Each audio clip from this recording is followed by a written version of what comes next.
Graças a paz, irmãos, bom dia. Graças a Deus por mais um dia do Senhor em sua casa. O pastor William Rafael está enfermo, por isso que não veio por essa manhã. Então, vamos estar orando pela vida dele, para que logo mais à noite ele possa estar juntamente conosco. Irmãos, vamos abrir a palavra de Deus.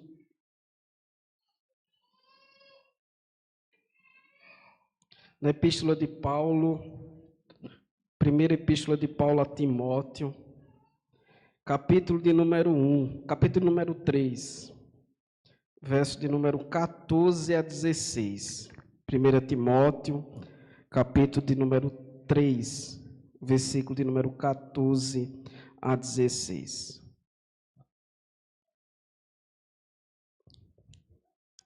Primeira Timóteo, capítulo número 3, do verso 14 a 16. Hoje vamos falar um pouco sobre a história da igreja. Dia 31 de outubro, nós comemoramos mais 508 anos da Reforma Protestante. Então, vamos falar hoje um pouco, só um pouco, que é muita coisa, sobre a igreja primitiva. E o nosso texto base é 1 Timóteo, capítulo 3, do verso 14 a 16. Assim diz o Senhor em sua palavra. Escrevo-te estas coisas, esperando ir ver-te em breve, para que, se eu tardar, fique ciente de como se deve proceder na casa de Deus, que é a igreja do Deus vivo, coluna e baluarte da verdade. Evidentemente, grande é o mistério da piedade. Aquele que foi manifestado na carne, foi justificado em espírito, contemplado por anjos, pregado entre os gentios, crido no mundo, recebido na glória. Amém. Palavra do Senhor. Vamos orar mais uma vez. Pai, graças te damos e te louvamos, porque o Senhor nos chamou dos altos céus, Senhor, para ouvirmos a tua voz. Ó Pai, te rogamos que seja mais do que meras informações, ó Pai, mas que através da tua palavra, através dos irmãos do passado, que possamos ser encorajados cada vez mais a viver para o louvor da tua glória. É em temor e muito tremor que nós oramos. Amém. Irmãos, nós vamos falar um pouco sobre a história da igreja, em particular, a história da igreja primitiva. E antes de falarmos da história da igreja primitiva, uma coisa nós precisamos saber. Assim como nós estamos aqui hoje, nós não somos perfeitos, a igreja primitiva também não era uma igreja perfeita. Então, é muito comum quando a gente começa a olhar para o passado, a gente tem aquela realidade errada de que como se no passado fosse sempre melhor e nunca tivesse problema e tudo era perfeito. Então, quando olhamos para a história da igreja primitiva, nós devemos saber, em primeiro lugar, que ela não era uma igreja, que aqueles irmãos não eram perfeitos. Nós vemos isso logo com Ananias e Safira, né? Quando eles são fulminados pelo Senhor, porque eles retêm a oferta que eles ali roubam do Senhor. Nós temos o próprio caso do apóstolo Paulo, que briga com Barnabé por causa de João Marcos. E nós temos as próprias cartas no Novo Testamento para tratar exatamente de quê? De problemas na igreja. Então, nós percebemos que a igreja primitiva nunca foi perfeita. Porque a igreja sempre é assim, a reunião de santos, mas ainda de pecadores. Então, em primeiro lugar, irmãos, a história da igreja ou do cristianismo é muito mais que a história de uma instituição ou de um movimento qualquer. A história da igreja é a história dos atos de Deus entre os homens e as mulheres que nos precederam na fé. Então, a história da igreja não é uma história de um movimento. Por mais que existiram vários movimentos na história da igreja, isso é o grande problema de alguns, porque eles param em determinado movimento. Um exemplo, o movimento de Lutero, o movimento da Reforma, que foi um movimento grandioso e trouxe novamente a igreja para a Escritura, e acha que antes de Lutero não existia igreja. Ou seja, são 1.500 anos de história da igreja, e é como se a igreja tivesse começado com Lutero, né? Inclusive, são os papistas ou romanos que nos acusam disso, que diz que foi Lutero que fundou a igreja protestante. Não foi Lutero que fundou a igreja protestante. Então, em primeiro lugar, a história da igreja ou do cristianismo é muito mais que a história de uma instituição ou de um movimento qualquer. Mas, em segundo lugar, não devemos considerar que costumes, maioria, antiguidade, sucessão de tempos e pessoas, concílios, decretos ou estatutos tenham o mesmo valor da verdade de Deus, porque a verdade de Deus está acima de tudo. Então, quando falamos da história da igreja, nós devemos também ter esse bastante cuidado. Não foi porque Calvino falou, foi porque Lutero falou, como se Lutero e Calvino estivessem acima da palavra de Deus. Não. Dependente de homens santos do passado, independente de quem eles foram, a verdade de Deus está acima desses homens. E esse é o grande problema do romanismo, porque eles se pegam à tradição como se a tradição fosse superior à palavra de Deus. Aí, certa vez eu estava comentando exatamente sobre isso, porque alguém disse assim, não, a tradição, e lógico, nós não negamos a tradição, mas vamos lá para a tradição. A tradição de Agostinho defende o celibato. A tradição da Escritura defende o casamento. Com quem a gente vai ficar? Com Agostinho ou com a Escritura Sagrada? Então, nós não negamos o que Agostinho escreveu, nós não negamos o que Calvino escreveu, nós não negamos o que esses homens escreveram no passado e como eles foram usados por Deus no passado.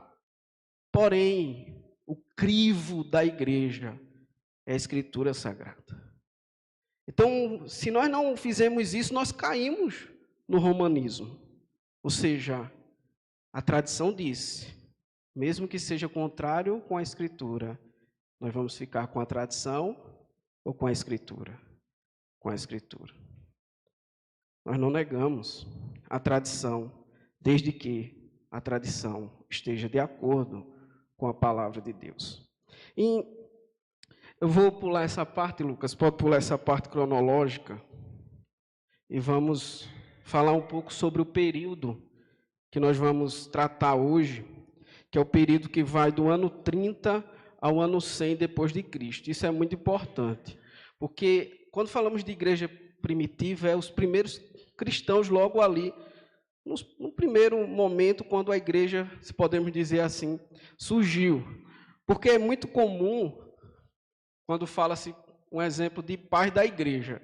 Tem pais da igreja que foi do ano 700 e alguma coisa, mas veja só, de 30 a 700 e poucos anos, não passou bastante tempo, né? Então, por isso, quando se fala da igreja primitiva, eu vou tentar me deter, especialmente nesse período até o ano 100. Por quê? Porque foi nesse período que o último apóstolo morreu. quem foi esse apóstolo? O único apóstolo que não foi martirizado, quem foi? Apóstolo João. Ele morreu provavelmente no ano 96, ano 98. Então, esse é o período do último apóstolo vivo. Mas antes de adentrarmos sobre a história da igreja primitiva, é necessário que a gente fale um pouco sobre o que é a igreja. O que é a igreja? De maneira simples, a igreja é a noiva, o corpo, a plenitude daquele que cumpre tudo em todos. Eu vou pedir para a Lucas jogar aí na tela, Efésios 1, 22 a 23. Esses 2 versículos apenas.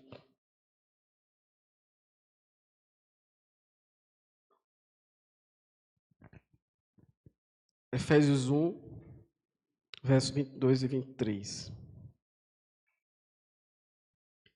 E pôs todas as coisas debaixo dos pés, e para ser o cabeça sobre todas as coisas, o deu à igreja, a qual é o seu corpo, a plenitude daquele que a tudo enche em todas as coisas.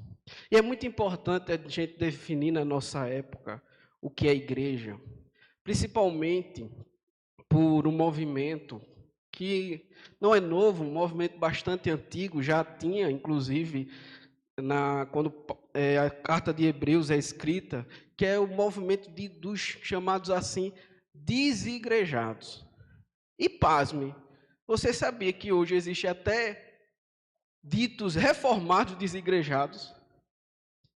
Que é aqueles que dizem que são tão santo, que diz que nenhuma igreja é capaz de suportar a santidade deles.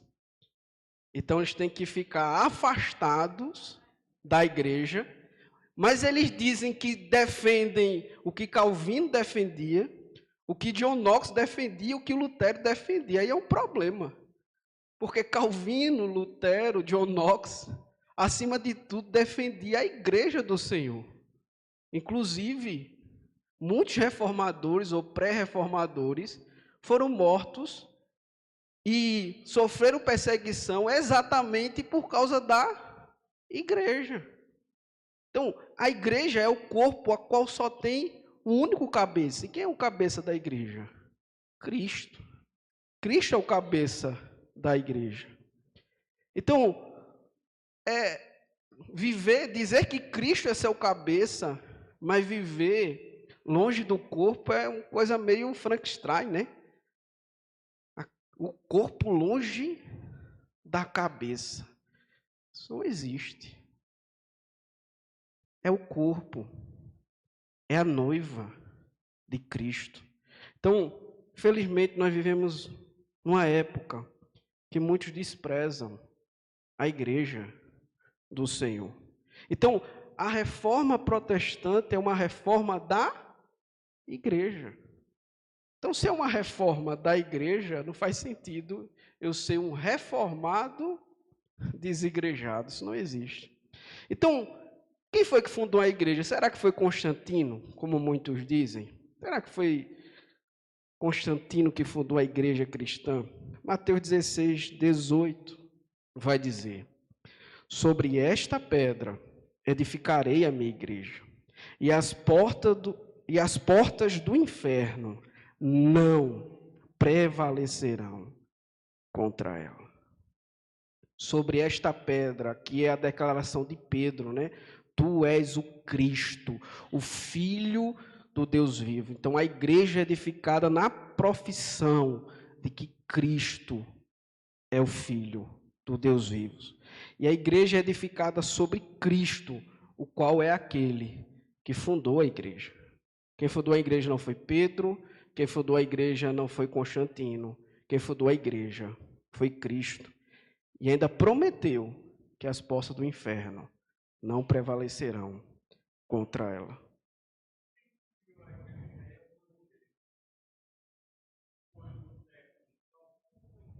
Cristo. Quem criou a igreja evangélica foi Cristo. Porque, veja só, depois vocês leem em Gálatas, capítulo 1, quando Paulo ele vai se apresentar aos Gálatas, que estavam sendo seduzidos pelos judeus, que estavam ensinando que eles deveriam circuncidar para serem salvos.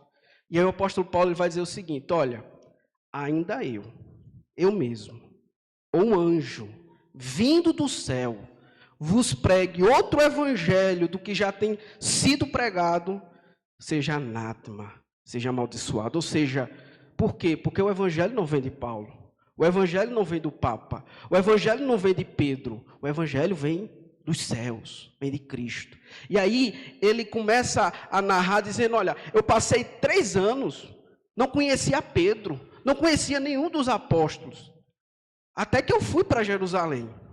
Quando eu cheguei em Jerusalém, só tinha Pedro e Tiago, o irmão do Senhor, e não tinha mais nenhum dos apóstolos. Mas mesmo assim, eles cederam a deixa comigo. Qual a ideia aqui do apóstolo Paulo? Paulo está dizendo o seguinte: olha, o evangelho está acima de denominações e de homens. Eu estava conversando exatamente isso com minha esposa, dizendo: olha aqui, claramente que o evangelho ou a igreja evangélica não veio de Roma, veio de Cristo, vem da Sagrada Escritura. É por isso que não é a igreja que ensina a Bíblia, é a Bíblia que ensina a igreja.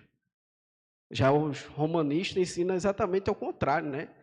Eles dizem que são portadores da verdade e que eles ensinam a Bíblia. Mas os reformadores não, dizem o contrário. É a Bíblia que ensina a igreja. Pode dizer, irmão. Sim, os desvios teológicos, mas sempre foi evangélica. Inclusive, a gente vai ver que Roma não é mais antiga, não. Quando Paulo escreve aos Romanos, já existiam várias igrejas, pelo menos Antioquia, a igreja de Jerusalém, outras igrejas, a igreja... Vou dar um exemplo hoje. Vocês sabiam que a reforma protestante foi apenas uma reforma do Ocidente, da Europa, porque existem igrejas no Oriente que não estão ligadas a Roma. Então, quando Lutero, podemos dizer assim, os reformadores pregaram contra Roma, contra as indulgências, eles estavam falando contra as indulgências de Roma, da Europa. Porém, até hoje existem igrejas no Egito, existe a igreja chamada Igreja Copta, igrejas em todo o Oriente que não está ligada a Roma. Aí quer dizer que não são igrejas porque estão ligados a Roma. Inclusive, a primeira nação cristã não foi nem em Roma. A primeira nação cristã foi na Armênia. Antes de um homem, Teodósio I, instituir a religião cristã como religião oficial. Então, perceba que a fé evangélica, ela nasce em Cristo. A grande questão, né, acho que a dúvida do irmão Neim é porque há tantas denominações, né? Aí é outro problema aqui que a gente não vai entrar, porque aí seria para mais alguns estudos. Mas a fé evangélica, ela provém de Cristo, que assim, lógico, instituiu para que os apóstolos pregassem. Aí a terceira pergunta, a segunda pergunta, então, é: de quem é a igreja? De quem é a igreja?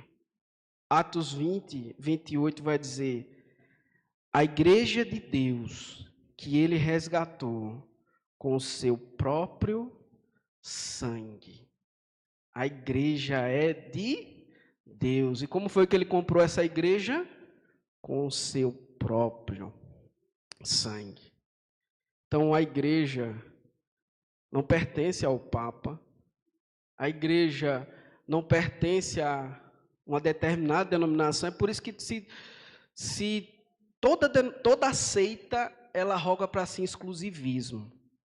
Ou seja, se você não fizer parte dessa denominação, você vai para o inferno.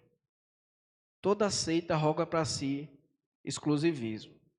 Aí tem uma frase de um homem chamado Cipriano de Cartago, e aí eu gosto de perguntar isso, porque a frase dele é o seguinte: fora da igreja não existe salvação.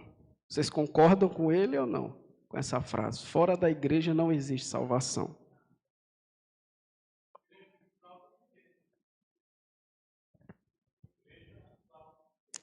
Mas à medida que Cristo lhe salva, sim. Mas igreja não é isso aqui. Isso. E quando eu falo de igreja, eu não estou falando disso aqui. Entenda? Quando eu estou falando aqui de igreja, eu não estou falando disso aqui não, viu? Isso aqui é o prédio que a gente se reúne, entenda? Igreja de Deus que ele resgatou com seu próprio sangue. Cristo não resgatou parede, não. Cristo resgatou pessoas. Aí quando o Cipriano de Cartago diz isso, fora da igreja não existe salvação, o que ele está dizendo? Que à medida que Cristo nos salva, a não ser de forma extraordinária, quando o ladrão da cruz, ele nos coloca na igreja. Até o ladrão da cruz, que não foi batizado, não participou da Santa Ceia, ele é nosso irmão na fé. Porque ele foi colocado no corpo de Cristo. Então, nesse aspecto, ele está correto. Fora da igreja, não de Roma. Fora de Roma existe salvação. Fora da igreja de Cristo, não existe salvação. Por quê? Porque à medida que Cristo nos salvou, nós somos colocados no seu corpo, que é a igreja do Senhor. Cristo, irmãos, não morreu. Deixa eu dizer uma coisa para vocês aqui. Cristo não morreu particularmente por Douglas, não. Apesar que sim, o seu sangue foi, e eu preciso de maneira particular professar a minha fé, porém Cristo morreu por uma multidão de pessoas.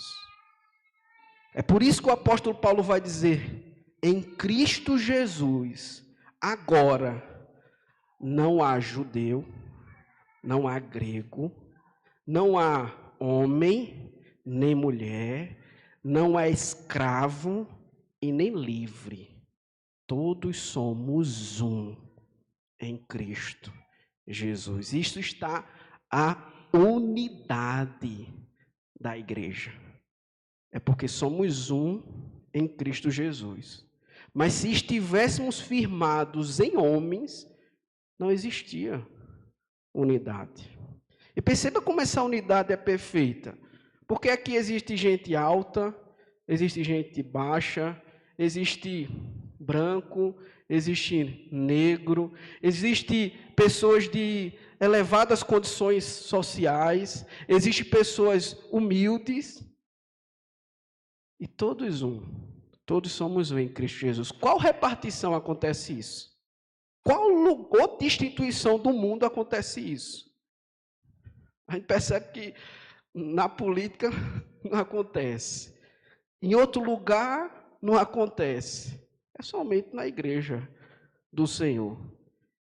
Que tem letrados, gente de grande posição, gente de pouca condição.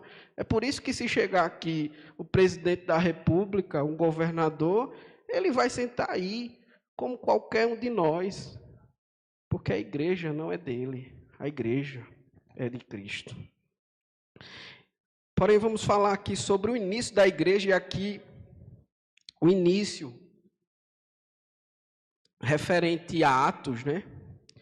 Que se inicia lá em Jerusalém. Atos 2:39 vai dizer: porque a promessa vos diz respeito a vós, a vossos filhos e a todos os que estão longe, a tantos quantos Deus nosso Senhor chamar. Então, o início da igreja, lógico, a igreja, se nós somos aliancistas, vemos que a igreja já está no Antigo Testamento, mas como aqui, na descida do Espírito Santo em Atos de Pentecostes. Então, cadê Roma aqui? Cadê Roma? Tem Pedro, né? Que é o que prega. Mas Roma não tem. Então, a igreja ela começa onde se inicia em Jerusalém.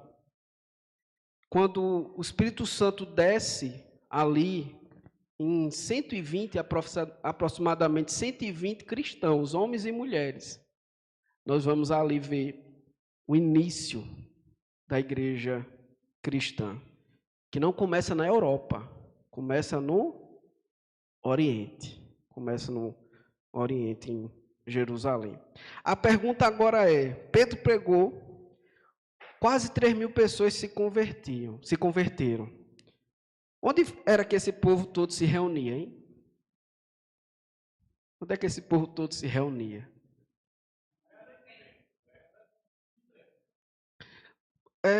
Romanos 16, verso 5. Pode botar aí.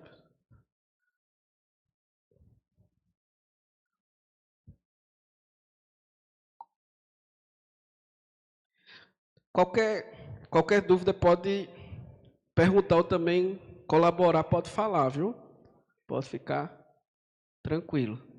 Saudar igualmente a igreja que se reúne na casa deles. Então, naquele momento só existia, no primeiro momento, o templo de Jerusalém. Então, à medida que Deus foi salvando as pessoas, elas se reuniam em casa. Colossenses 4,15 também vai falar isso. Bota aí, por favor, Colossenses 4,15. Saudai os irmãos de Laodiceia e Ninfa, e a igreja que ela hospeda em sua casa. Veja só, alguns desigrejados usam textos como esse para dizer que a gente não precisa de um prédio para cultuar, que a gente pode fazer como a igreja primitiva e se reunir em casa. Só que, à medida do tempo, a gente vê que a própria igreja, ela vai, a partir do momento que tem permissão, ela vai começar a construir os seus próprios prédios. Por quê? Um prédio como esse, cabe 3.000 pessoas. Uma casa, cabe 100 pessoas.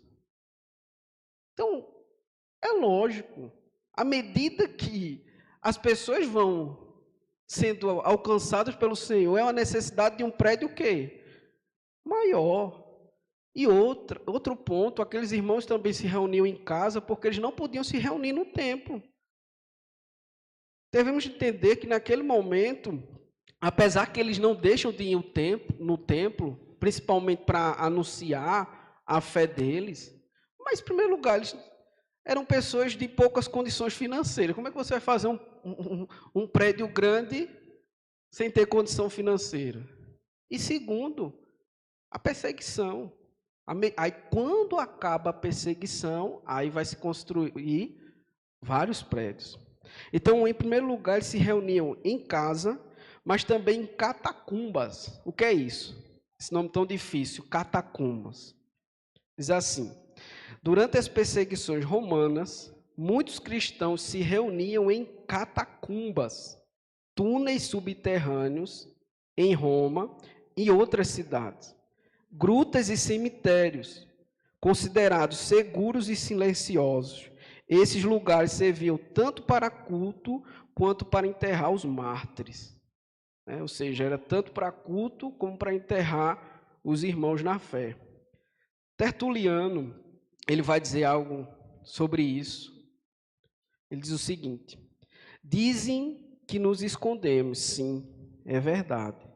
Evitamos a publicidade, pois sabemos que o mundo nos odeia.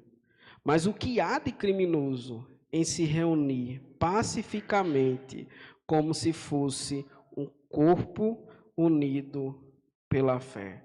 Então, por que os cristãos se reuniam em catacumbas, em casas, em primeiro momento? Por causa do mundo que vos odeia. Então, eles não podiam... É mais ou menos... Sobe um governador, um prefeito aí, diz que vai exterminar os cristãos. Começa a quebrar o prédio aqui da Igreja Presbiteriana de Bom Conselho.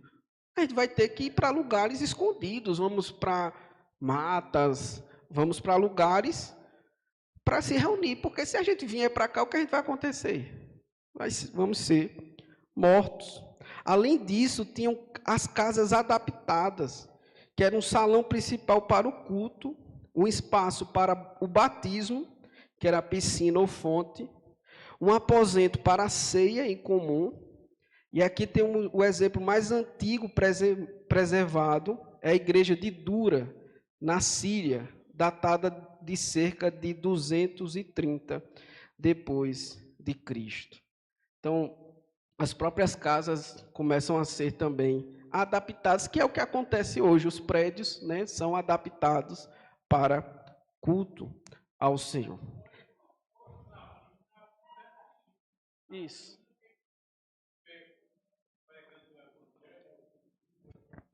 Sim.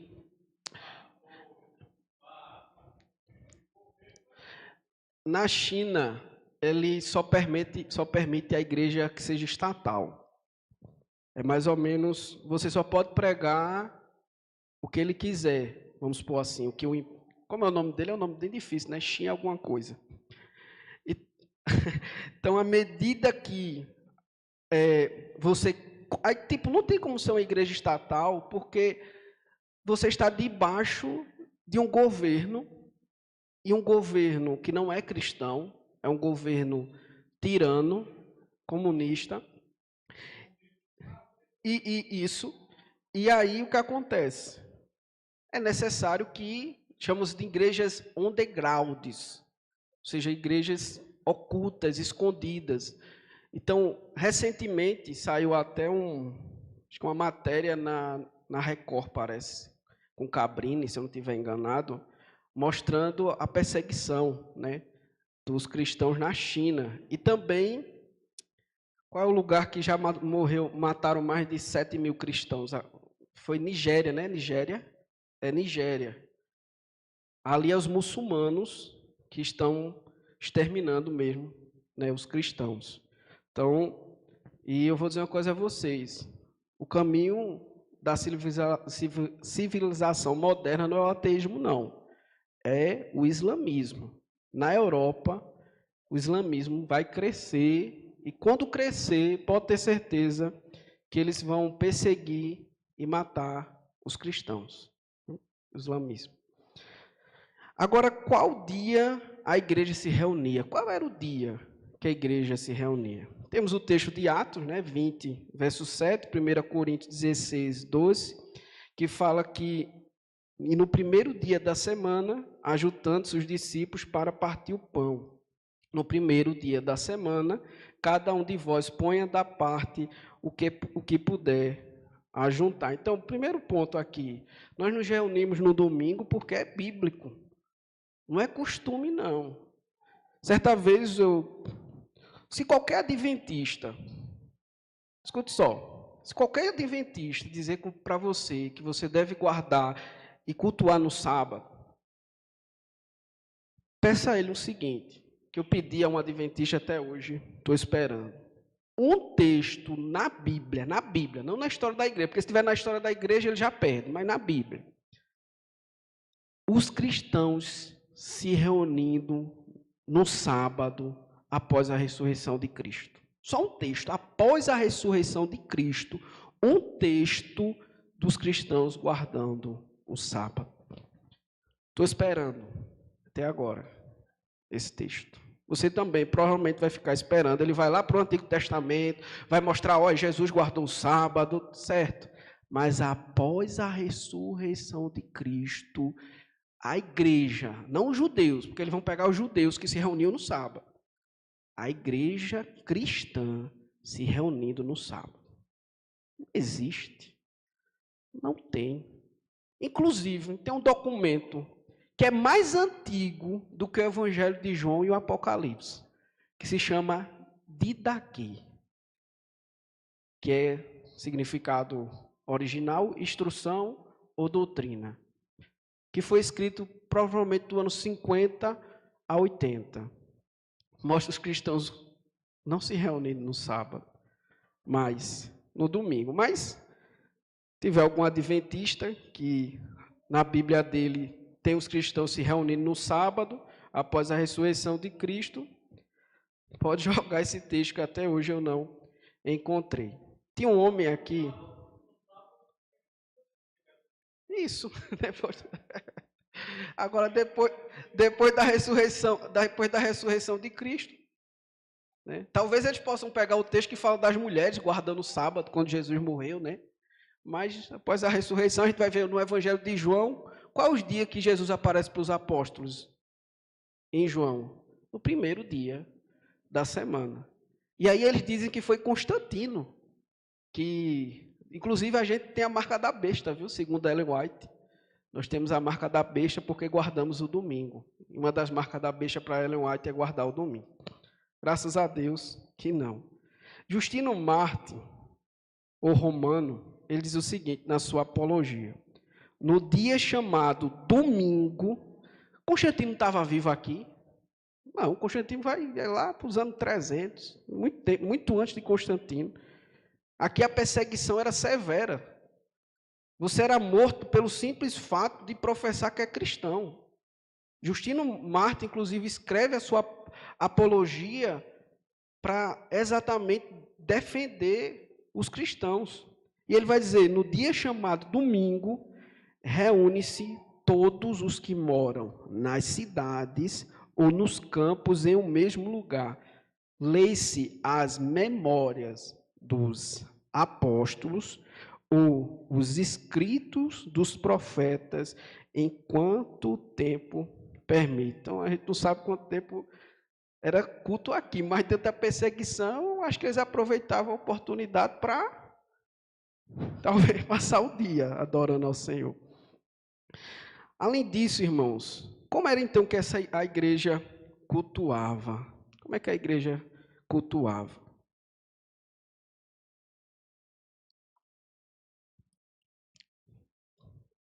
Leitura da Escritura, 1 Timóteo 4,13, orações, 1 Timóteo 2,1, cânticos, Efésios 5,19, sacramentos, que é batismo e ceia do Senhor, e ofertas.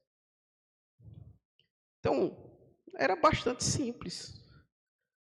Aí, hoje em dia, surge dança, teatro, deixa eu ver, o que tem mais? Tem várias coisas que estão surgindo aí, que a pessoa nem sabe, né, o que tem. Teatro é pecado? Não. Mas não é ordenado no culto. Culto não é lugar para se fazer teatro, fazer uma peça. Quer fazer uma peça? Faça um momento específico. Por quê? Né? Culto não é lugar, irmãos, de entretenimento. Culto é lugar de adoração ao Senhor. Às vezes as pessoas pensam que o culto ele deve ser usado para entreter as pessoas. Culto não é lugar de entretenimento. Culto é para adorar o Senhor. Então, a leitura da Escritura, orações, cânticos, batismo, ceia e ofertas. O que é que a gente está fazendo aqui? Então, perceba, se não existisse um notebook, não existisse esse microfone, não existisse essas cadeiras, a gente estava cultuando ao Senhor? Estava. Porque o culto ao Senhor, graças a Deus nós temos essas ferramentas que nos ajudam, mas quando a gente se reúne na casa de um irmão que não tem essas ferramentas, a gente está cultuando a Deus ou não? Estamos cultuando a Deus. Então era um culto bastante simples. Tertuliano vai dizer, inclusive, isso. As nossas orações são simples, porque falamos a Deus com o coração. Não usamos, veja só, não usamos incenso, nem coroas, nem ouro. Se você for em Roma agora, ou qualquer missa católica, vai ter exatamente o que esse homem aqui, Tertuliano, criticava. Incenso, coroa e ouro. E as imagens dos santos, de ouro. Então, é uma contradição. Se Roma diz que é a igreja autêntica, por que ela usa aqui incenso, coroa e ouro? Exatamente porque quando Constantino, o imperador, se converte, é necessário agora que tem que ter um lugar especial para esses homens. Então deixa de ser uma fé simples e agora vira uma fé estatal, uma fé imperial. Porque o imperador tem que ter um lugar melhor para sentar. Porque o imperador tem que ter toda aquela trâmite para que ele venha cultuar. O imperador está vindo para a igreja. Então tem que ser um negócio mais magnífico. Mas, irmãos, nosso Deus é maior que o imperador. E ele não precisa de ouro e de prata, mas apenas de um coração sincero, que o adora em espírito e em verdade, para estar no nosso meio. É por isso que existem cristãos nos lugares mais humildes que estão adorando ao Senhor nesse momento. Como eles viviam, Atos 2, 42, 46, perseveravam na doutrina, na comunhão, no partir do pão, nas orações. E todos os que criam estavam juntos e tinham tudo em comum. Vendiam suas propriedades e bens e repartiam com todos, segundo cada um havia de mister ou necessidade.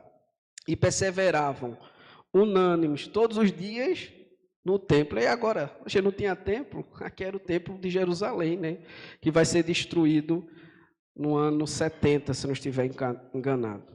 Partiam pão em casa, comiam juntos com alegria e singeleza de coração, louvando a Deus e caindo na graça de todo o povo. E todos os dias acrescentava o Senhor à igreja aqueles que se haviam de salvar. Então, Atos 2, 42 a 46, era como os cristãos viviam. Plínio, o jovem, ao escrever a sua carta a Trajano, ele vai falar exatamente sobre isso. Eles tinham o costume de se reunir em um dia fixo, que era o domingo. Agora aqui, antes do amanhecer, madrugada, principalmente por causa da perseguição e porque o domingo não era feriado, né? Então eles saíam do culto e iam trabalhar. E cantar entre si um hino a Cristo como a um Deus, comprometiam-se por juramento não a cometer crime algum, a não roubar, a não cometer adultério, não trair a confiança, não negar um depósito quando solicitado. Aí, dito isso aqui não é um cristão que está falando, não. Isso é uma carta ao imperador Trajano, de um homem chamado Plínio, onde ele vai saber porque os cristãos estão sendo perseguidos. E aí ele escreve como era a vida da igreja. E aí, então, qual era o método missionários? Qual era o método que eles usavam de evangelização? Nas cozinhas, nas oficinas e nos mercados. Alguns casos em debates públicos. Na maioria dos casos foram cristãos anônimos que, mediante seu testemunho, abriam o caminho à conversão de outras pessoas. E ser-me-eis testemunhas, tanto em Jerusalém, como em toda a Judeia e Samaria, e até aos confins da terra. O método missionário deles, irmãos, era viver como cristãos. Então, perceba que as pessoas ficavam impactadas com o testemunho daqueles homens e daquelas mulheres. Ou seja, era no trabalho deles, no dia a dia. Era como eles tratavam os seus patrões. Era como os patrões tratavam os funcionários. E através disso, desse testemunho, as pessoas eram alcançadas. Esse era o método missionário que ele usava.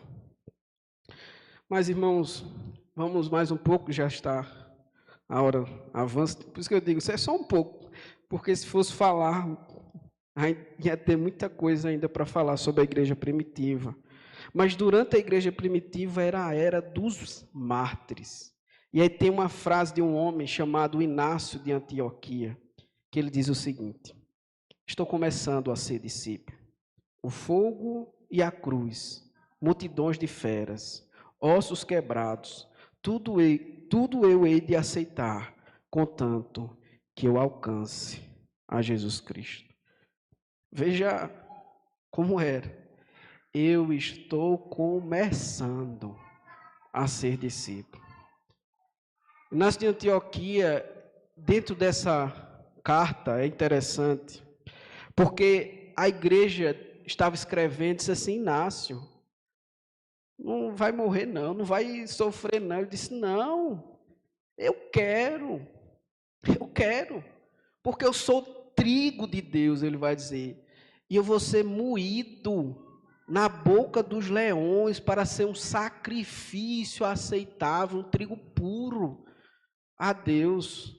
Então, perceba, irmãos, como era de fato ser cristão naquela época. Então, nós percebemos a fé desses homens, que começou primeiro com a perseguição do seu próprio povo, depois começou a perseguição romana, que foi a perseguição mais implacável, que durou 2 séculos e meio. Por um homem aqui chamado, o primeiro imperador a perseguir os cristãos foi esse homem aqui, chamado Nero, que vai dizer que no dia 18 de julho de 64, Nero foi o homem que decapitou o apóstolo Paulo e que crucificou o apóstolo Pedro. Vai dizer o seguinte: o enorme incêndio instalou em Roma.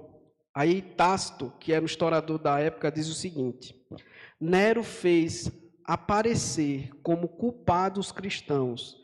Aí ele vai dizer, uma gente odiada por todos, por suas abominações, e a gente vai ver que abominações são essas, e os castigou com muito refinada crueldade. Veja agora o tipo de castigo. Além de matá-los, fez-los servir de diversão para o público, vestiu em peles de animais, para que os cachorros matassem a dentadas, outros foram crucificados. Eu não trouxe o texto todo, mas fala também que os cristãos eram queimados vivos, e era colocado no jardim de Nero como lâmpadas, para iluminar o jardim de Nero.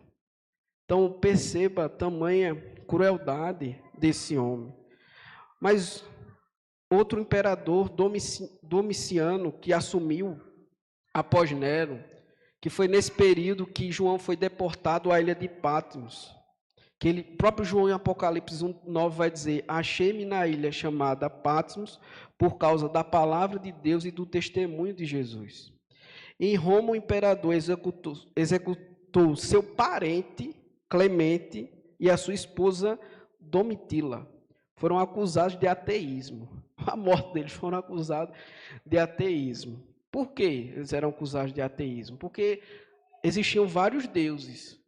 E como eles não adoravam, inclusive o próprio imperador, como eles não adoravam os falsos deuses, nem o imperador, eles eram acusados de ateus, ou seja, de ateísmo.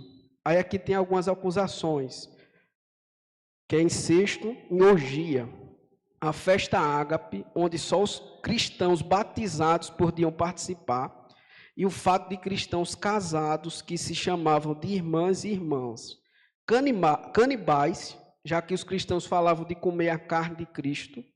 Essas ideias e muitas outras acerca dos cristãos eram falsas, e para refutá-las, os cristãos deviam apenas apontar para a sua própria vida e conduta. Só vou ler só mais essa carta de Plínio para Trajano, para a gente concluir. Diz o seguinte: Plínio requereu dos cristãos que invocassem aos deuses, que adotassem o imperador, oferecendo vinho e incenso diante de sua estátua, e que maldissesse a Cristo. De acordo com o que Plínio diz a Trajano, é impossível obrigar os cristãos verdadeiros a fazer essas coisas.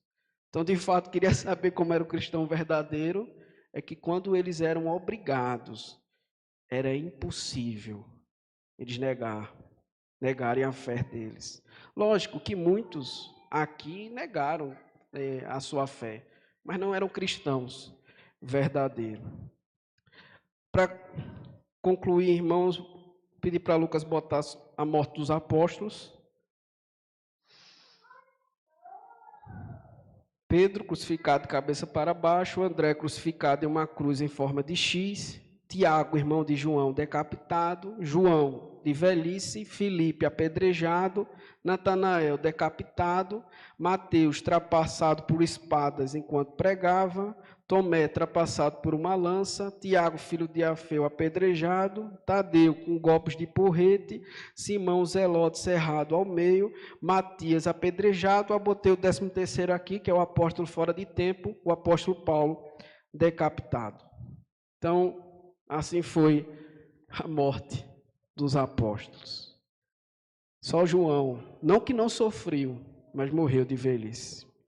O que aprendemos então, irmãos, de tudo isso com a igreja primitiva? Simplicidade, comunhão, testemunho e mártires de Cristo. Então, era mais ou menos isso, irmãos, como aqueles irmãos viveram de maneira autêntica ao Senhor. Quando nós olhamos para esses homens, a gente sempre faz aquela pergunta: misericórdia, será que eu sou crente mesmo? Será que eu aguentava tudo isso? Mas o que nós aprendemos, irmãos, é que, de fato, se nós formos fiéis a Cristo, se de fato nós testemunharmos a fé autêntica, o apóstolo Paulo vai dizer: aquele que quer viver piedosamente em Cristo vai sofrer perseguição. Eu não sei, irmãos, se nós vamos enfrentar uma perseguição dessa. Porque o próprio Cristo vai dizer que nos últimos dias a iniquidade irá aumentar, que o amor de muitos esfriará. Mas o que nós somos chamados, irmãos, é sermos fiéis, e fiéis até a morte. Que Deus, então, aplique essa instrução em nosso coração. Alguém quer tirar alguma dúvida? Quer saber como era o batismo? Nem vou falar se tinha batismo de criança. Mas tinha batismo infantil, tinha batismo por aspersão, imersão. Então tinha, isso não é uma coisa nova também. Vamos orar ao Senhor então. Pai, graças te damos e te louvamos, porque aprendemos, Senhor, com os irmãos do passado. Nos ajuda, Senhor, a permanecer fiel a ti, Senhor, a tua palavra, sabendo que a fidelidade a ti trará sobre nós perseguições. Nós somos fracos e pecadores, necessitamos, Senhor, da tua graça. Assim como a tua graça, Senhor, sobre aqueles irmãos, é a mesma graça que é sobre nós, para lidarmos com as perseguições e com as tentações que sobrevêm, Senhor, sobre nossas vidas. Ó Pai, muito obrigado por tudo. Em nome de Cristo, a quem oramos. Amém.